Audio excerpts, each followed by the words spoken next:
Hey, what's up everybody? It's Steve, co-CEO at Team Liquid, and the reason for the video today is that I would like to provide an update on Team Liquid Honda, both our LCS and Academy teams, and some decisions that we've made, and share that with the community. This is going to be a little bit of a longer video, so I apologize in advance, but there is a lot of complex topics and I think it's important to go through each one. So I'm going to start a little bit about what is framing this decision. So number one, there was an announcement made by Riot at response to all of the teams to request removing Academy as a requirement for the remainder of 2023, with kind of a pin in what would happen in 2024, which would be decided by Riot and leaning into the opinions of the teams. Riot complied with that request and made it optional. There's a deadline on Wednesday, which is tomorrow, to respond and let Riot know if we are going to be continuing participating in the NACL by then.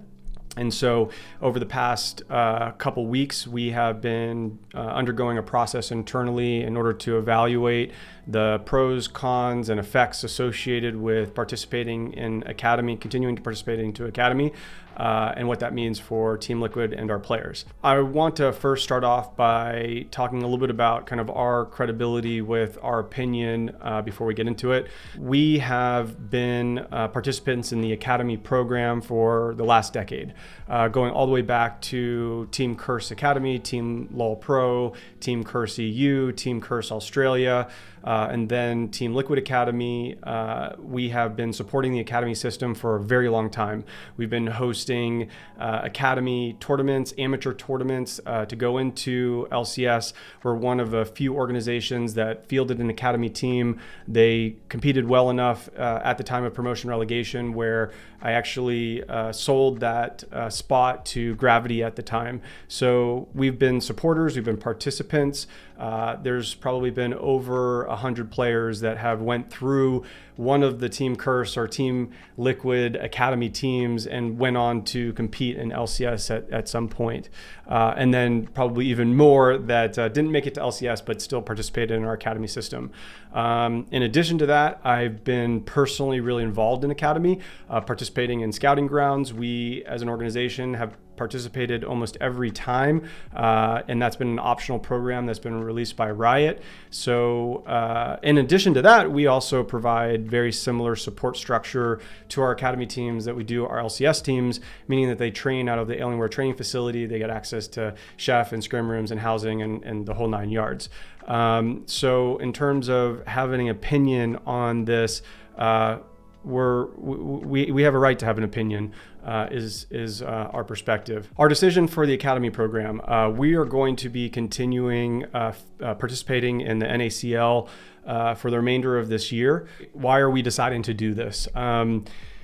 So number one, I truly believe in what Academy was set up to do when it was originally constructed, which was it was going to be a path to pro for folks throughout North America to develop and have that kind of clear line of sight into becoming a pro in LCS.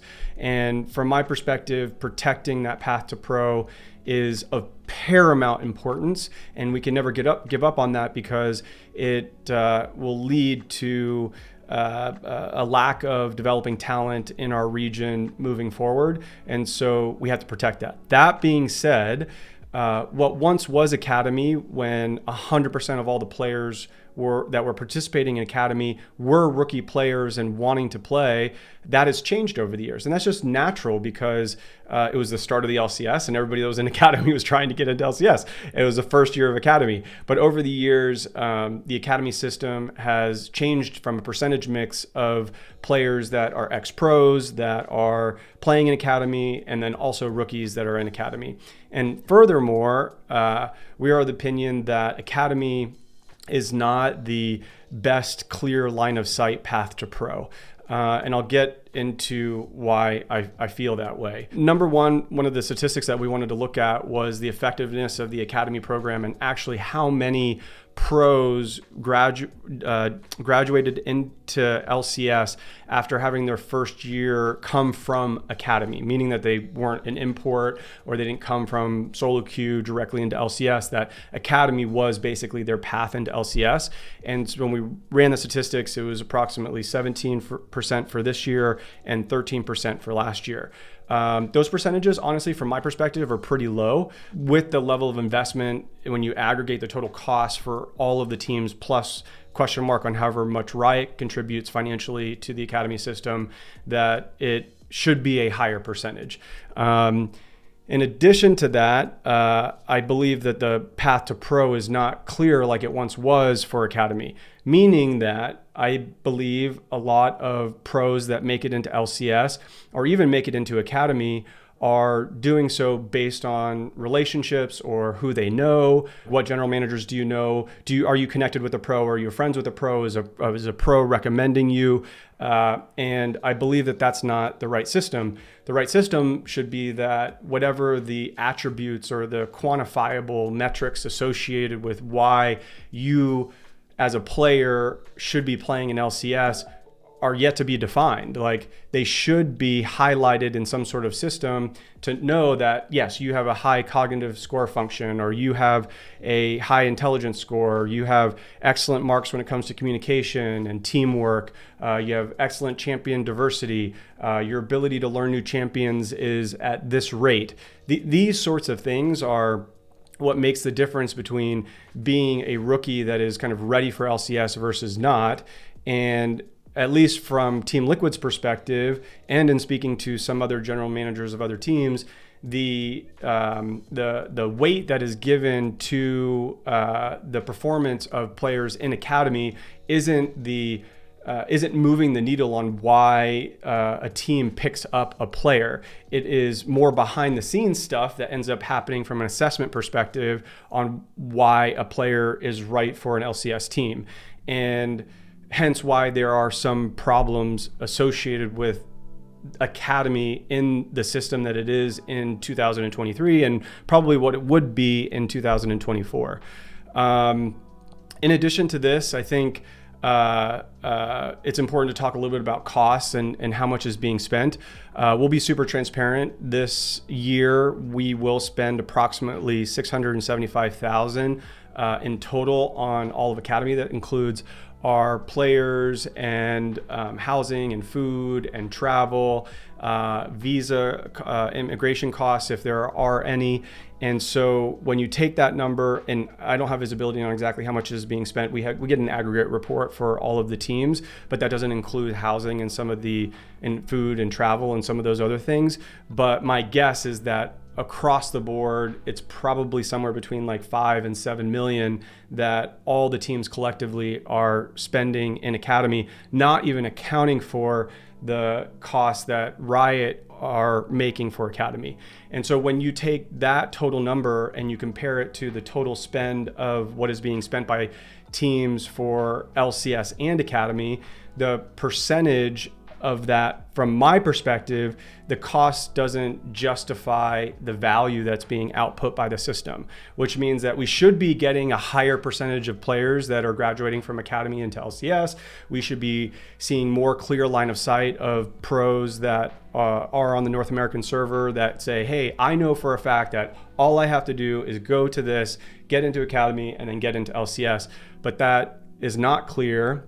And so it isn't providing the value that we intended by designing the academy program. And it did work in the past, but it doesn't work as well today, which means that we believe that the academy system for North America needs to be redesigned in a way where it does provide clearer line of sight, and the cost justifies the ROI, so to speak. And those ROI or KPIs that would be associated with that cost mean that a big majority of players are coming from academy. So that's a bit about the rationale of why we've made the decision that we've made.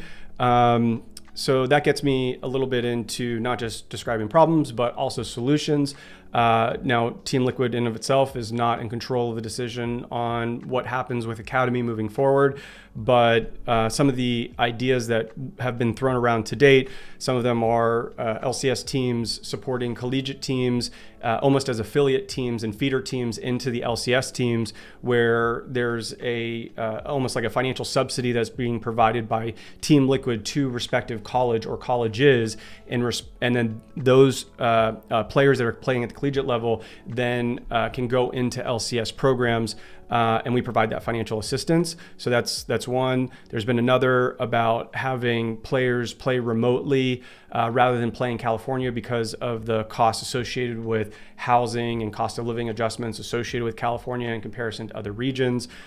There's been some ideas of having the LCS teams have academy teams in other regions outside of North America, and then still competing on the North America NACL, or that they're competing in their local regions, but then having a pathway into the LCS from those more minor regions that are closer. On top of that, we have proposed that we feel like there needs to be more of a combine system put in place where players that are on the server can basically raise their hand. They run through a scouting combine, so to speak, which has been run by Riot, but the scouting combine doesn't have teeth in it, so to speak, because teams aren't obligated to pick up players out of the scouting combine to play as substitutes or LCS players. So it doesn't have the oomph that it needs to in order for people to put value on the scouting combine. In addition to that, we feel like all teams kind of need to come together alongside with Riot to do a better job of assessing talent, meaning that there should be a metric, a scorecard associated with the things that separate the average player from being a pro player, and that scorecard is used across the board. And then there's assessments and tests that take place, whether intelligence tests or cognitive function tests or champion understanding tests or whatever it might be, to figure out what they are. But then that gives a kind of a robust system. And then if teams have an obligation to sign players that are coming out of that combine, we feel like that would at least be very clear line of sight. Like a player could just say, hey, I want to play in the combine. They go into the combine, they get scored, and if they get picked up and they score high, then they get on an LCS team. And we kind of need to bring back that clear line of sight path to pro. So those are some of our thoughts. One other question that I'm sure we're going to get is, why did we vote to make Academy optional for teams in the LCS? When we spoke with the other teams and also in collaboration with Riot, we made it clear that we would likely continue in Academy, and hence the decision. But there is a lot of financial pressure that we're getting secondhand, obviously from them. We don't see their P&Ls, but those teams are going through it, and it's rough financially. And so to alleviate some of those costs for some of those teams, we do care about the financial health associated with all teams in the league. We can't just be selfishly thinking about what's best for Team Liquid. We have to think about what's best for the collective across all the teams, because that means it is running a healthy league. We don't want to see teams financially struggle. And so we have to sometimes make decisions on the best interests of the teams as a collective rather than the self-interests of Team Liquid, hence our decision there. In terms of what's next steps and beyond, we ran a program in November of 2022, which was kind of our scouting combine. We believe in it so much, we've been doing it already. And it was fantastic. Like, we ended up signing some players from that scouting combine directly to our amateur and academy teams. And it's a direct way of us getting an assessment of players that gives us the best information in order to ascertain whether or not we want to have them on one of our teams. And so we'll be continuing that. So in Q4 of this year, we will be continuing that scouting program. And if you haven't seen it or you don't want any information on it, we have a bunch of posts, and so we'll tag it wherever. So you can look at that, but it's been an incredible program, and that's what we're going to do for this year and likely into subsequent years if it continues to be successful. In the spirit of transparency and also in collaboration, I just want to also make myself available to answer questions, whether they're coming from the Players Association, Riot, other teams, or the community, and make myself available to walk through this logic.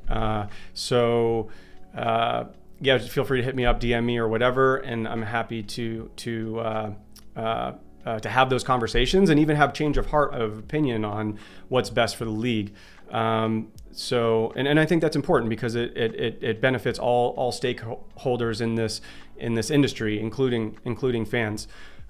So with that, thank you so much for watching this video and listening to me talk for, I don't know how long this is. I appreciate your time. If you'd like to, and any of the fans out there, if you'd like to speak with me directly, feel free to hop in our Discord, and I will answer some questions. We'll set up like an AMA or something so that you can throw them in there, and we'll be sure to answer them.